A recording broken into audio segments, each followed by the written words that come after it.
Aujourd'hui dans le Bitcoin, on verra pourquoi le Bitcoin risque d'aller à 160 000 $ d'ici peu. Et c'est pas un poisson d'avril, donc restez jusqu'à la fin pour savoir pourquoi. La blague d'avril, elle arrive maintenant. Et oui, on est le 1er avril, nouveau trimestre, et la blague c'est trimestre. Il y a 4 trimestres, pas 1 et non pas 3. Les Anglais disent quarterly, quartal pour les Allemands, ce qui est bien plus sensé. Et la blague va encore plus loin avec les mois de l'année. Septembre commence par 7, pourquoi c'est le 9e mois. Octobre, octo comme octogone, 8, pourquoi c'est le mois 10.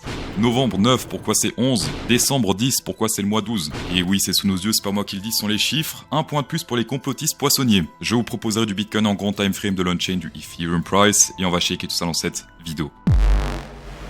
On va commencer par le mensueli, ce graphique, je l'adore parce qu'il m'a apporté déjà pas mal d'argent et je vous le partage gratuitement. Ça c'est magnifique. Donc une fois plus des ranges parallèles, mais si c'est rentable, on va pas s'en passer. Sur ce graphique mensueli qui date de 2013, eh bien on peut tirer des ranges parallèles qui font beaucoup d'effets sur l'action price, surtout sur les bottoms. Ici partout c'était une zone de recharge. Ici également Crash Covid c'était une zone de recharge et Crash FTX également c'était une zone de recharge. Et d'ailleurs on est théoriquement toujours dans cette zone de recharge puisque la zone du bas c'est une zone de recharge long terme. Même si ici on a pété l'ATH précédent, ce qui est quand même plutôt élevé sur l'action price, et bien selon l'action price, on est toujours dans la zone de recharge tant que ici on est dans la zone du bas. En tout cas, historiquement, la zone de recharge optimale, c'est pas ici, d'accord, c'est pas cette barre là, mais c'est cette barre qui est ici. Cette zone de recharge optimale historique se situe aujourd'hui à environ 38 000 $. Donc si on teste cette zone aujourd'hui, ce qui risque d'arriver vu qu'on est le 1er avril, eh bien c'est de la recharge claire et nette. Si c'est dans un mois par exemple, c'est légèrement plus haut, ça serait ici autour des 38 900 et ça monte doucement mais progressivement. En juin, ça serait ici 40 900 $. Et là, vous allez me dire, ouais, CryptoSauce, et si on pète cette résistance ici à la hausse, quelle sera la prochaine target CryptoSauce? Eh bien, on va checker ça maintenant. Si on monte ici, sur quelques mois, j'avais dit combien? 160 000 $. Hop, on monte comme ça. On serait sur du 173 000 $, donc c'est même au-dessus du titre de la vidéo, ce qui est énorme. Là, c'est si on progresse doucement. Si on va directement, en effet, ce serait 160 000 $, il me semble. Voilà, plus ou moins ici, 160 000 $. D'ici quelques mois, c'est encore plus haut. Et si on met encore plus de temps pour tester la zone, eh bien, ça pourrait être ici autour des 240 000 $, ce qui est faramineux. Mais d'ici là, attention, parce qu'on est sur une résistance, et les résistances peuvent faire des résultats bearish. Ici, historiquement, on peut voir que on a fait des rejets, on dirait que c'est que dalle, mais ce truc-là, jusqu'à là, c'était un 26%. Ici, même plus. Ici, on se fait rejeter à la baisse, on a fait ce petit truc qui a l'air que dalle, c'est un 37%. Donc, attention à ça, on peut faire des résultats bearish sur cette zone, mais ça reste quand même tendance haussière sur du long terme, ce qui est plutôt positif. Et bien sûr, attention, aucun indicateur fonctionne à 100%, on a toujours le taux de fail. Ici, par exemple, on a pété à la hausse, ensuite rejet à la baisse. Ici également, petit pétage à la hausse et rejet à la baisse. Donc ça, il faut prendre en compte, mais en tout cas, historiquement, on a beaucoup plus de réussite, d'accord, de pétage qui va au niveau suivant, que de pétage qui ne va pas au niveau suivant. Et chose également très bullish sur le RSI, je suppose que vous voyez tous ici ce range en rouge, mais est-ce que vous voyez ici le centre qui fait office de support et de résistance également? Ici, petit rejet à la baisse, ce qui fait quand même pas mal de dump, on avait vu avant, c'était un 40%. Ici, c'était le crash Covid, on se fait rejeter par le centre. Ici, on a pété à la hausse, nouvelle ATH, et hop, c'était le centre du RSI, rejet à la baisse. Et là, qu'est-ce qu'on a fait? Regardez bien, on a pété le centre de ce RSI à la hausse, je vais dessiner comme ça on voit mieux.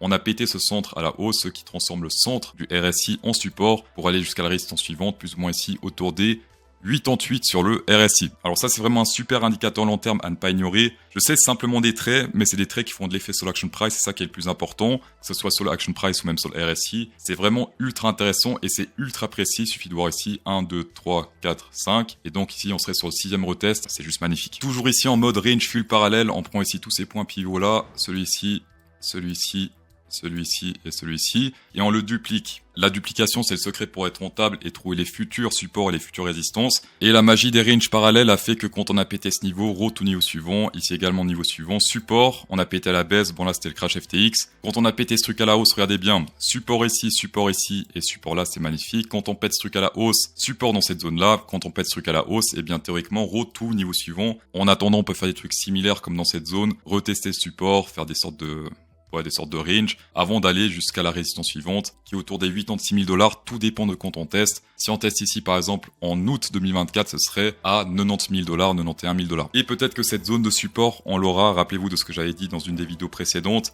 quand on monte avec l'open interest, pas l'open interest, le funding rate qui monte doucement, eh bien c'est une bonne montée. Quand on monte avec le funding rate qui monte beaucoup, c'est pas une bonne montée, puis ça risque de corriger. Et là, on peut voir que depuis le 22 mars, eh bien ça fait que monter de manière assez agressive. Et là, ce qui se passe, c'est pas très bon parce qu'il y a beaucoup trop de longueur pour une montée saine. Ici, on peut voir que c'est monté avec des longueurs et des shorters. Et là, on est clairement sur un truc un peu exagéré. Ouais, Binance, là, il y a un gros pic énorme. 0,7 c'est juste énorme. Et là on corrige un petit peu mais on reste sur du 0,3. On est sur du 0,3 toujours malgré la correction. Un funding rate sain c'est 0,1. Voilà, c'est dans cette zone-là, là c'est sain. Là pour l'instant ça reste encore un peu exagéré. Un peu de correction supplémentaire serait le bienvenu pour virer un peu de longueur. Vraiment le scénario de ce range ici serait pas à exclure, puisque là clairement il y a beaucoup de monde à bord, et quand il y a trop de monde à bord, eh bien... vous savez ce qui se passe, sélection naturelle. Ici, on peut voir les performances du Bitcoin. Vous voyez, quarterly, c'est pas compliqué.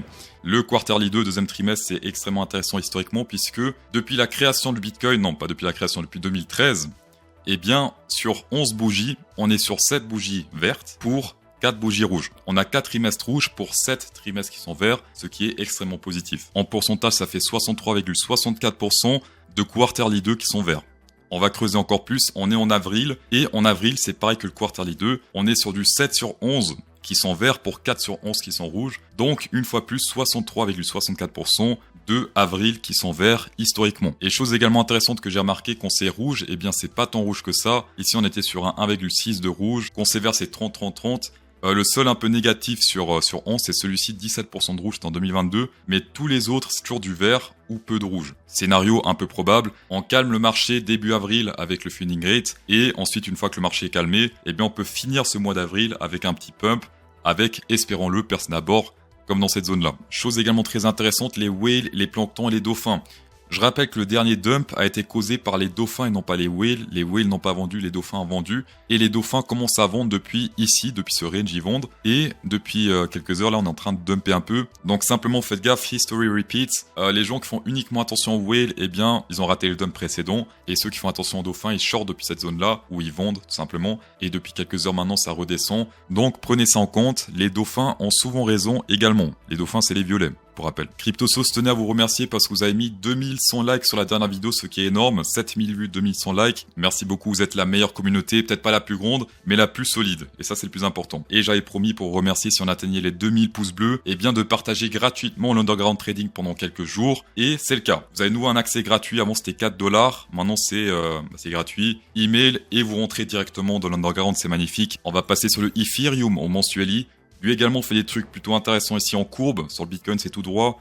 Ici, on peut carrément dessiner des courbes. On peut voir que depuis 2015, eh bien, ça respecte ces courbes, excepté ici un petit fake out à la baisse, rejet à la baisse, puis hop, on réintègre directement. Donc ça, c'est extrêmement propre. Et sur le dernier bear market, eh bien, la courbe a été parfaitement respectée avec un retest, deux retests, trois retests. Mini fake out dans cette zone avant de directement réintégrer. Zone de recharge, zone verte. Actuellement, ce serait sur un 2315$. Et niveau dump, ça serait ici sur un 37%, c'est pas tant que ça au final. Des corrections comme ça arrive souvent sur le marché crypto. Ça, c'est la chose positive en mensueli. La chose un peu moins positive, c'est qu'on dirait qu'on s'approche de la fin de ce cycle haussier. On n'y est pas encore, mais on s'approche, puisque sur le RSI, on a eu pas mal de résultats ici dans le passé. Un rejet, deux rejets, trois rejets, quatre rejets. Chose positive par contre, c'est que on fait toujours un double top sur le RSI. Top 1, top 2 et pareil ici. Et on peut voir que le double top, même s'il est plus bas sur le deuxième, eh bien souvent il est plus haut sur l'action price, ce qui est plutôt positif.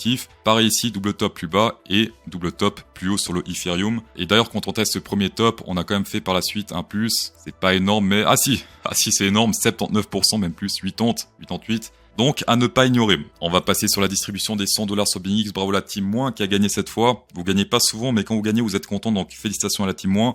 Le gagnant se print à l'écran et la question tout le monde se pose, est-ce que jeudi matin 9h le prix du Bitcoin Price sera au-dessus des 69 557$ ou sous ce prix? Mettez plus ou moins la fin de votre commentaire pour gagner comme le winner du jour, $100 sur BingX, tapez dedans, hit inside. On va passer sur le Ethereum contre le Bitcoin en mensueli. Pour rappel, c'est la différence de puissance entre le Bitcoin et l'Ethereum. Et là, ça range pas mal, ça range même beaucoup depuis juin 2021, ça range beaucoup et puis on est sur la fin de cette compression. Ça également, c'est à prendre en compte. Le future breakout, on dira beaucoup pour la suite puisque il y a pas mal de monde qui se disent ça y est, le Ethereum c'est terminé, c'est de la merde, c'est un futur shitcoin.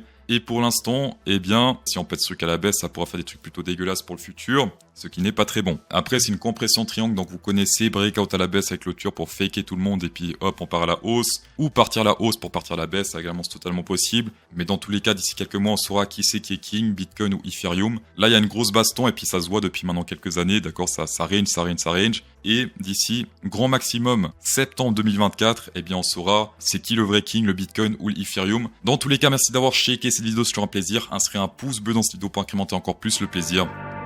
Et bonne soirée.